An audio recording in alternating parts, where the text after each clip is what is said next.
Erik, when I first sort of kind of came in contact with what you do, which is at this point still the very shallow, we'll say, like very on the surface, you were really put into a sort of the realm of futurism and transhumanism. And I would like to ask you, and it doesn't seem now, having talked with you, that this is really accurate. And one question that comes up for me regularly, every day, not always in relationship to another person, but even into what does my life mean, is a question about dying and what the meaning of dying is and what the meaning of dying means about the meaning of life.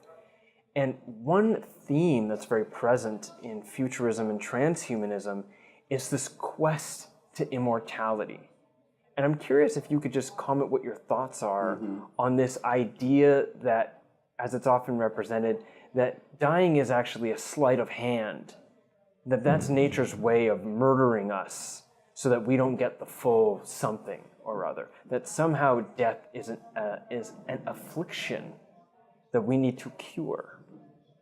Yeah, that's a big one. I mean, one thing to start off with is just the way that it's clear that a lot of what, there's some arguments that people make that a lot of what humans do, like our obsession to create things, to make systems, to build buildings, to create empires, all of this sort of the creative excess of human beings comes out of an attempt to deal with the knowledge of our own mortality. So that it's the way we both have to deal with it and the way we avoid it, maybe even more importantly, the way we avoid it, is a fundamental driver of just what we know as the human, as human civilization and history, all our psychologies. So from that framework, the transhumanist argument, which in some kind of weird way is almost an interesting sort of libertarian argument, that there's something in us that's free and that freedom should be able to be maintained as long as it wants to be free, and therefore death is an impediment.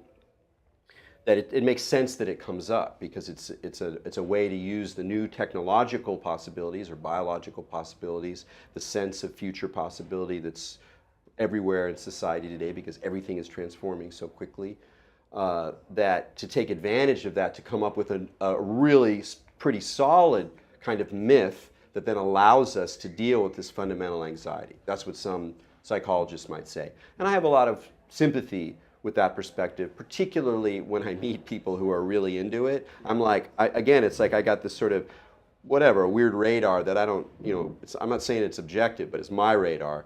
And there's often a kind of, there's something off about it for me. Whereas when I have met people who I feel have had some experience in learning how to die as best we can, which may not be very good, particularly through psychedelic use, but also through heavy practice, through thinking about death, through philosophizing in the face of death, for taking it seriously, looking at it in its face, looking at our fears. When I meet people who have gone through that in a way that I feel is authentic or even just interesting, maybe even different than mine, I feel much closer to something that feels true. And I think there's some fallacies in the model of psychology, let's say, that people who are mortalists have. And I admit that I may be wrong. I admit that I may be attached in ways that some transhumanists claim that we're just attached to this misery and we haven't liberated ourselves from this idea of necessity. And there's a lot of things we could say about that, but let's just stick to the admitting that it may be the case that I am just attached in some way. But so far, it all seems like we all die. And it seems to me that looking at it in the face is much better than believing that just around the corner there's some escape from it. Beautiful, thank you. Right on.